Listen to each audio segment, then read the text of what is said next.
Hello, people of YouTube. This is Gray's Guitars. I am Steve Gray. Thank you for watching. Today we are talking about PRS, a guitar that I don't talk a huge amount about, but I thought these looked cool, so why not? Let's go ahead and take a look here. So PRS unveils 5 new 3-pickup S2s and SE models, 5 new PRS SE and S2 models, each with 3 pickups. So you got some 3-pickup selections here.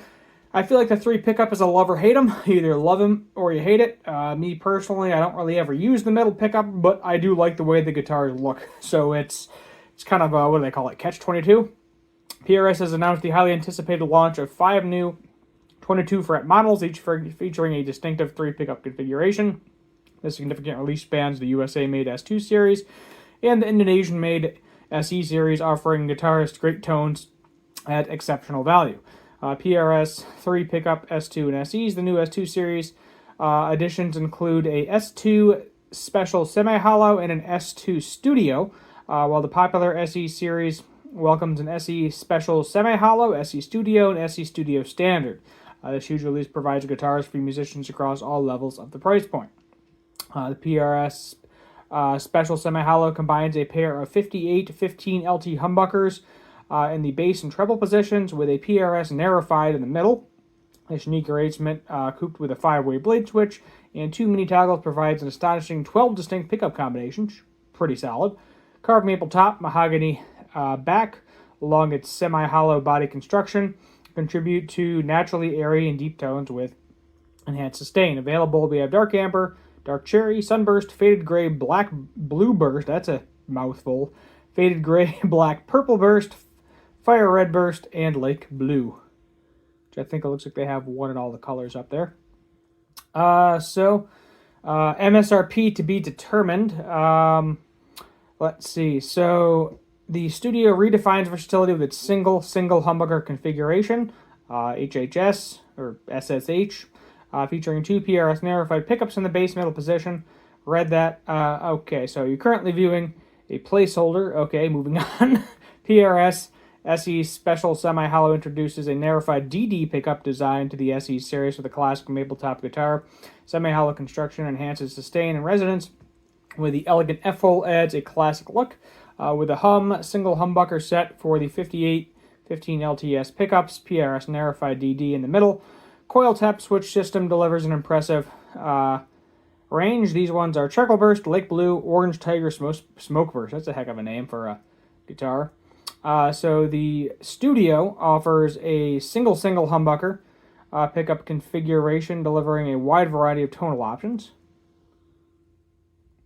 Combination narrow-fied DDS bass and middle pickup, PRS 1558 treble humbucker provides the best way of both worlds. It seems like it's a lot of the same stuff. Then the Studio Standard, yep, same pickups. You got the 15 LT S humbucker narrow-fied DDS pickups. So it seems like it's all the same pickup configurations, just in you got a flame maple top, you got a semi-hollow, and then you have one with a pick guard, which I'm assuming that is the cheapest of the 3. Overall, looks like they all have tremolos. So this is a huge release. 5 new models cover a lot of ground. PRS is celebrating its 40th anniversary, and this is a release planned for every month this year. Interesting, with a huge drop of 5 models, each with 3 pickups. May has been a pretty great month for PRS fans. Yeah, no, so the main thing with PRS is they're cool guitars, they sound good, they look good, but I've never been in love with one. So I've picked, probably 15, 20 of them up just in random guitar stores throughout the year. I've never owned one, though. I almost traded for one at one point, and then the guy backed out. That probably would have been one that I owned and, actually stayed in my house, and I got to play for a while and maybe slowly fall in love with it, if you will. But it's just, for me, I just love an Epiphone or a Gibson Les Paul. That's the shape that I really, really like. I also am not really a fan of tremolos, so it doesn't have to be a 2-pneumatic bridge. I don't care if it's a 2-pneumatic or just any other type of hardtail, but I prefer hardtails. I don't like dealing with the springs in the back. Oh, you can just block it off. I don't want to have to block off a brand new guitar. Like that's something where the second I see this tremolo on this guitar, that's immediately going to be like, yeah, I'm not buying that. You know, not unless I can find it for a blowout fantastic price. Not unless I really, really like it. Middle pickups, as I said, I love the way they look. I hate the way they feel. So I own a Stratocaster. I never use the middle pickup for anything, and I hate where it is because I feel like I'm always slamming a pick into it half the time. So typically middle pickup guitars are not for me. A lot of the times with the Strat, I think I've literally just lowered that pickup as far as it can go so I don't smack it with the pick unintentionally. I just like the layout of a Les Paul. This one, I feel like that volume knob is a little close to the bridge. I'm going to be honest with you. I feel like a lot of people probably not going to like that. Where, as I said, just comparing it to a Les Paul, not apples to oranges, if you will. All the volume and tone knobs are down far enough and out of the way where you're not going to hit them. I do occasionally hit the one on the Strat, too. I think these might be just kind of looking at my Strat on the wall and comparing it. I think the knob is slightly lower. I feel like, though, the one with the pick guard, it's not in the way at all. Like, why couldn't we just, like, move this configuration around a little bit or put that volume knob, like, right there, down farther? It's kind of, like, right next to the pickup, and I feel like that's going to be in your way. So we'll see what happens. I am curious how these are going to sound. I bet they sound good, though. Can almost guarantee you they sound fantastic, play great, look really good. But is this something I'd pick up over something else, personally? No.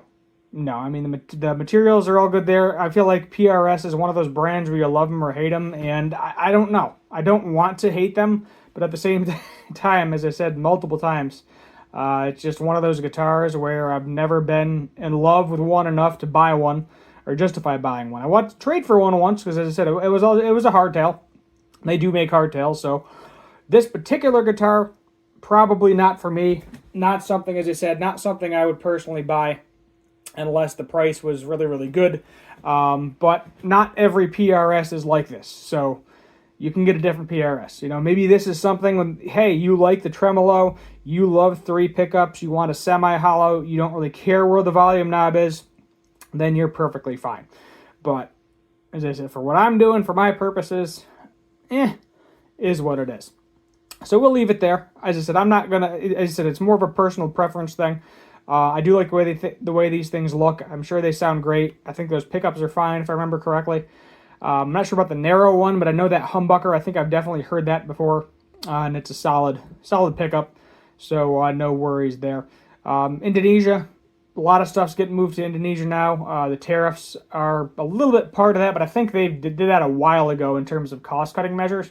I think, if I remember correctly, a lot of the SEs used to be made in Korea, but eventually everything ended up getting moved to Indonesia.